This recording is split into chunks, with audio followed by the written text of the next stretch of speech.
Going to be sharing some more insight from the recent business seminar that I attended.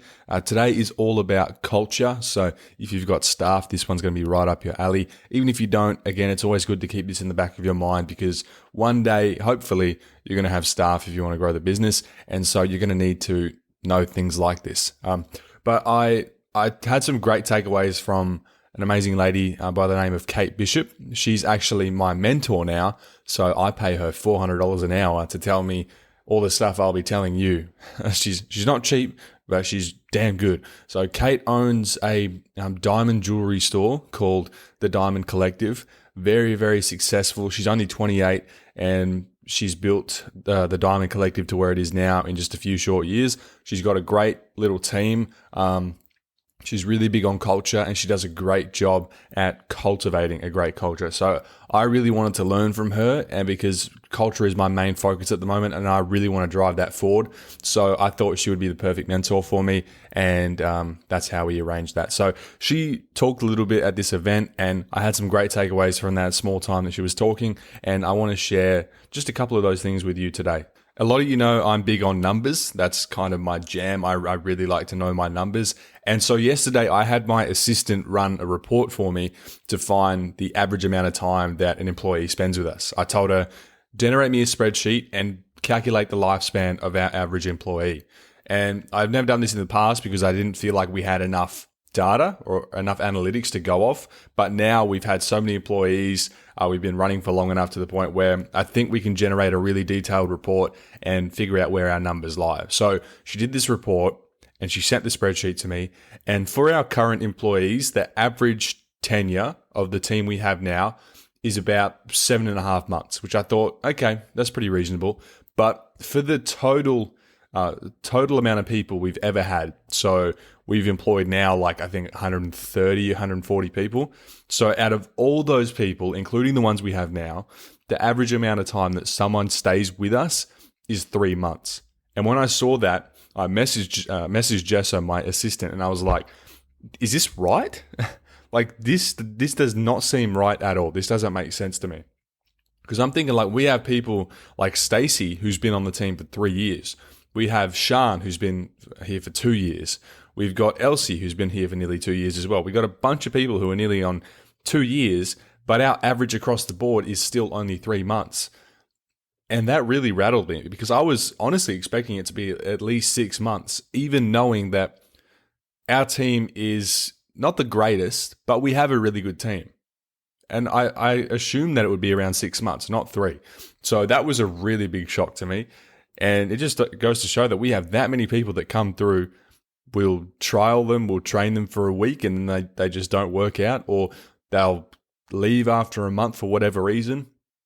And the numbers on that are terrible, right? We spend about $1,500 training someone up to get them to go out on their own so that they can then generate the business money.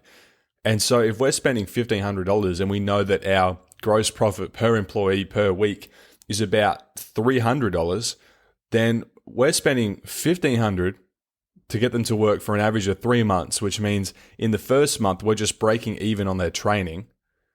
Oh, sorry, the first month is their training usually. And then the second month, we're breaking even on their training. And then the third month is a tiny little bit of profit, maybe like $1,000, if not a little bit more. So those are really, really bad numbers, which is why I'm really hell-bent on creating a better culture now. And like I was already sold on this idea that I need to create a better culture, but now I'm really, really driven on it. So yeah, that was a bit of a shock to me. And like by industry standards, we have a pretty above average business. Like we have a pretty above average team. We have above average results. And so I'd hate to know what other cleaning businesses' stats are. If our average employee lifespan is 3 months, I would absolutely hate to see other people's businesses. But hopefully that gives you a little bit of encouragement, or makes you feel a little bit at peace knowing that my business is also not perfect, because I know a lot of people think that I've got it all figured out. Spoiler, I don't. Okay, I just want to make a big disclaimer there. I do not have it all figured out. Part of this podcast is me just getting thoughts out of my head, talking about ideas and keeping myself accountable so that I can continue to grow as well. When I started this podcast, I had 8 staff. Now I've got 30 plus. So I'm continually growing. I'm always doing something new. I'm always learning stuff, and I'm never stagnant. So that being said, Kate talked a lot about culture, which I loved. I was really looking forward to that. And one thing I want to talk about now is something called the Kaizen method, which I'd never heard of before, but apparently it's a thing. Maybe you've heard of it, but don't really know much about it. Kaizen is a Japanese name for good change or change for the better. And so the Kaizen method, which is also known as continuous improvement, is a business philosophy that encourages employees to work together to improve a company's process and systems. I'm just reading this off the website. So to improve a company's processes or systems, right? The Kaizen culture is based on the idea that small incremental changes over time can have a significant impact.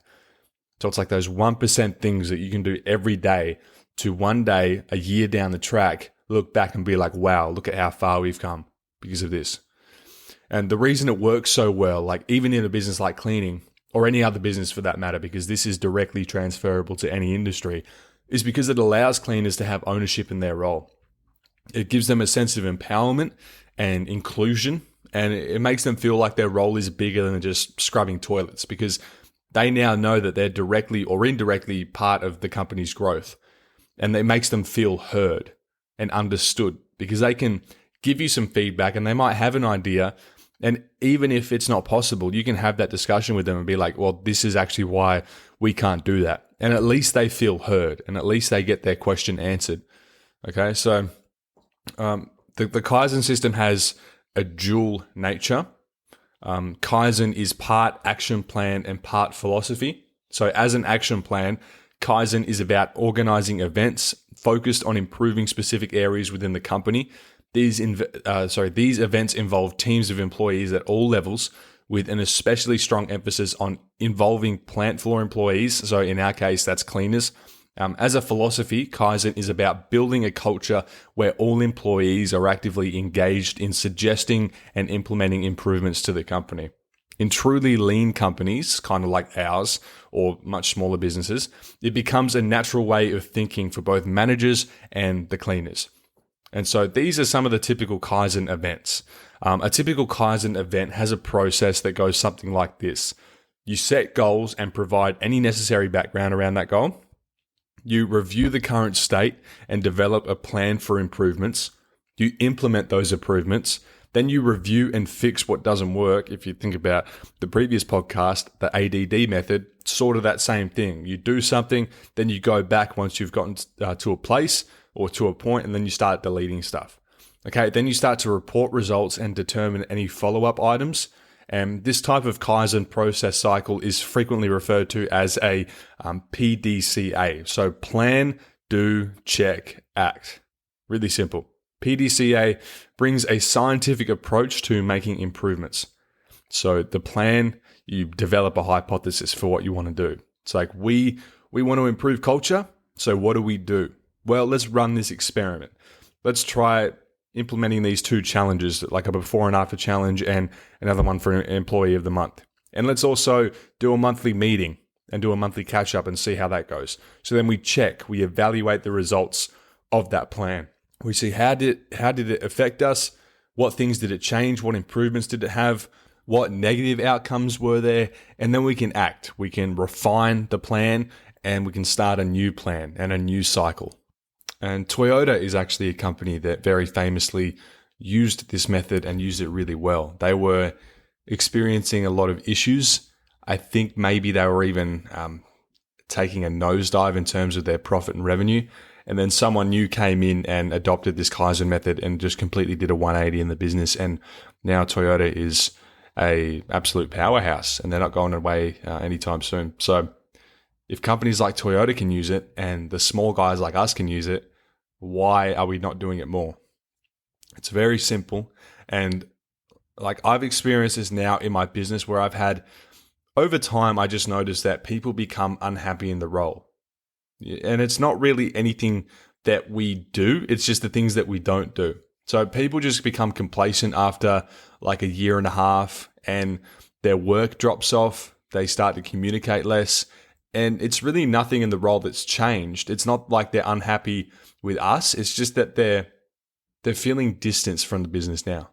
They never had any ownership in their role. They never felt like they were included in the company's direction or growth. And so at a certain point, you just get tired of scrubbing the same toilets and cleaning the same floors. And so this is something that I'm going to be pushing for a lot more now, is that I'm going to have like an anonymous feedback system in addition to a one-on-one direct feedback system. So people can voice their opinions. They can not only ask ideas and ask questions, but they can actually talk about feedback. They can give us feedback as employers and as a business and tell us the things that we're doing great and we should do more of, the things that we're not doing much but we should be doing more of, and the things that we shouldn't be doing at all. The things that we do that are not appreciated by the staff, or they think that we shouldn't be doing anymore.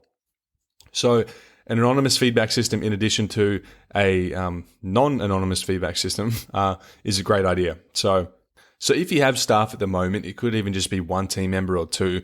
I want you to ask them this very simple question. Okay, what small 1% change can we make that is going to better your life and better the business as a whole? And in extension to that question, you can ask those things that I just said as well. What's one thing that we do really well that you want to see us do more of? What's one thing that we don't do as much that you want us to do more of? And what's one thing that we should stop doing altogether because it's just not working? It's not a good fit. It doesn't make the person feel good, or it just detracts from the main goal or the main purpose. So ask those couple of questions, and based on the feedback, you can create a plan, and then you can create an action, and then you can review that action. And even if you can't do that, you can at least have that discussion or that dialogue with the employee, and you can say, I hear you, but this is why X, Y, Z. Like, I hear you about pay, but this is why, we can't pay you more at the moment. It's because of these expenses. It's because look at this balance sheet, look at my profit and loss, look at all of these different things I have to pay. We have small operating margins, and as much as I'd love to give back more to the team, I just can't right now. But believe me when I say this, as we grow, there will be opportunities for you to grow in your role. And so that means pay raises down the track. But right now, this is where we're at. So at least just having that dialogue and helping the employee feel understood and feel heard is a really big part in that ownership role that they have. To make it feel like their job isn't just cleaning. Their job isn't just scrubbing toilets. It's so they feel like they're included in the growth and in the direction of where the business is headed. So that's the philosophy and the process of the Kaizen method. Now, a few other takeaways I had from that event and just from speaking to Kate and having these one-on-one sessions with her is just doing something as simple as a monthly catch-up meeting, which is like something I've been putting off for so long, but we're actually going to really implement now, like a monthly Zoom meeting where we just give like a state of the union address. We just tell people what's going on, what we have in store for the future, what things we want to talk about. If we have some recurring issues that we want to address, we can do that. And so that's just something that will bring the community together. And again, just gives them a platform where they can ask questions and feel heard and feel understood. So we're going to be doing that a lot more.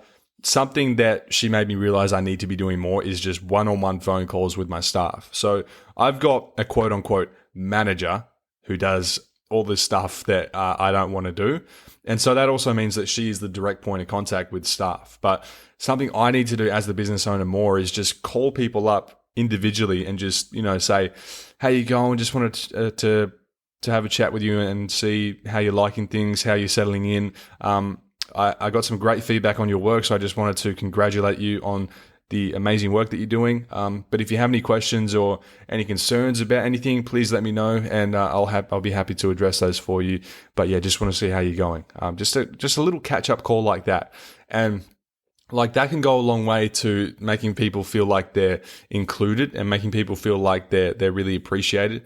Because up until now, I've just been throwing money at my problems, or not even just my problems, but if I want to appreciate someone, I'll appreciate them by giving them money. And you might be thinking, well, that sounds good to me. But people don't always like to be rewarded the same way.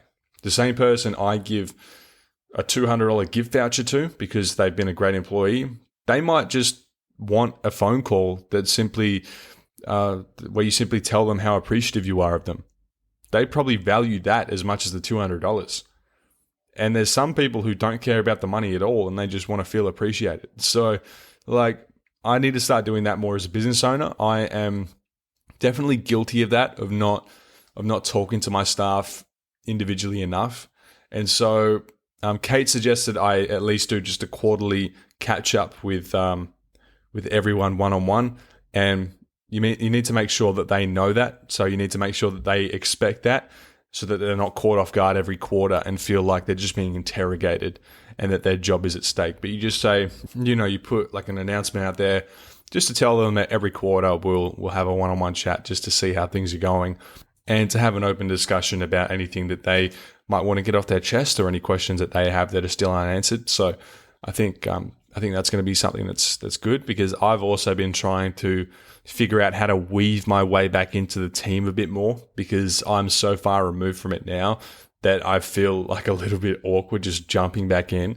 And so I think these small changes are going to bring me one step closer again, because I do like being removed from the business and I do like having a lot more time to grow other locations. But at the same time, I want to be more connected with my team. I want to feel like I'm included with them, and I want to implement these things so that they can feel more understood and so that they can have more ownership in their role. And we as a whole company can move forward at a quicker rate while keeping everyone on board happy and make it feel like they have purpose. So the last thing, or the last little takeaway I'll leave with you is whenever you hire someone, ask them 2 questions before they even start working with you.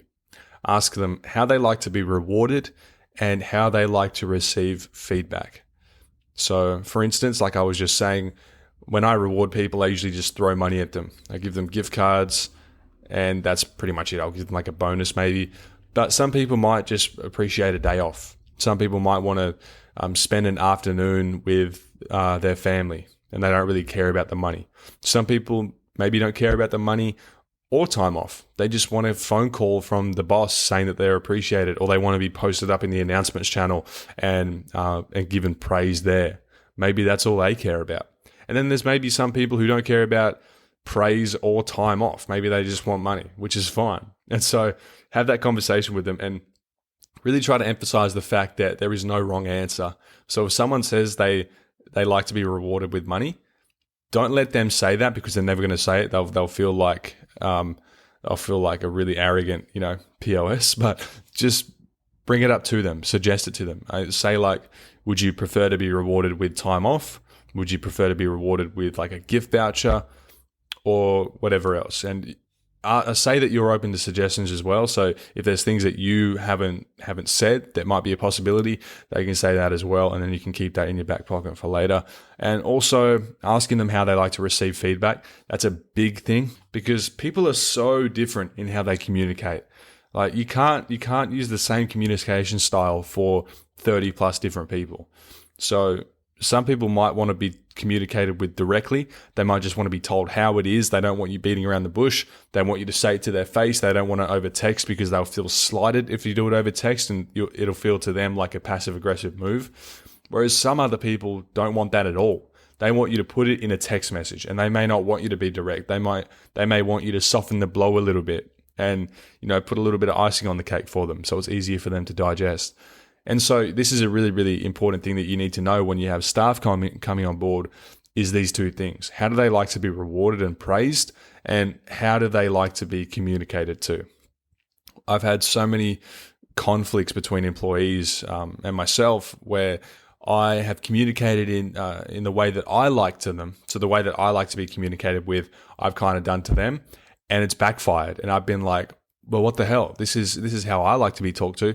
Why is it not working for them? And it's because I hadn't appreciated the fact that everyone is going to be different and everyone wants to be talked to differently.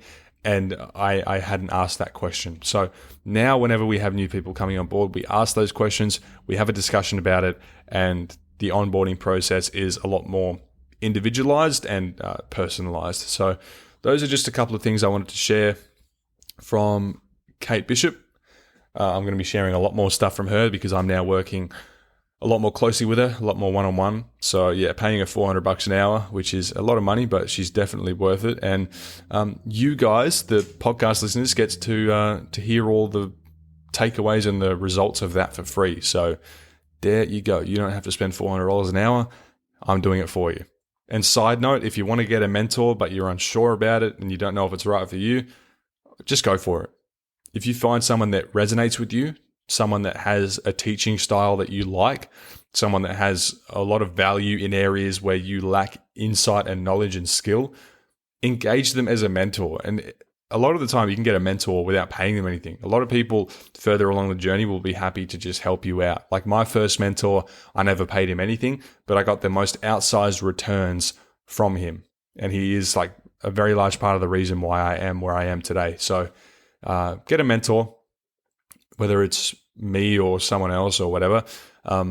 I do mentor a couple people, and I've also got my coaching community. So again, if you want to join that and learn from me via courses and community and one-on-one calls, there is that option. But I'm really getting back into the whole mentor thing. Like I went the past probably 3 or 4 years without having a mentor because my old mentor retired.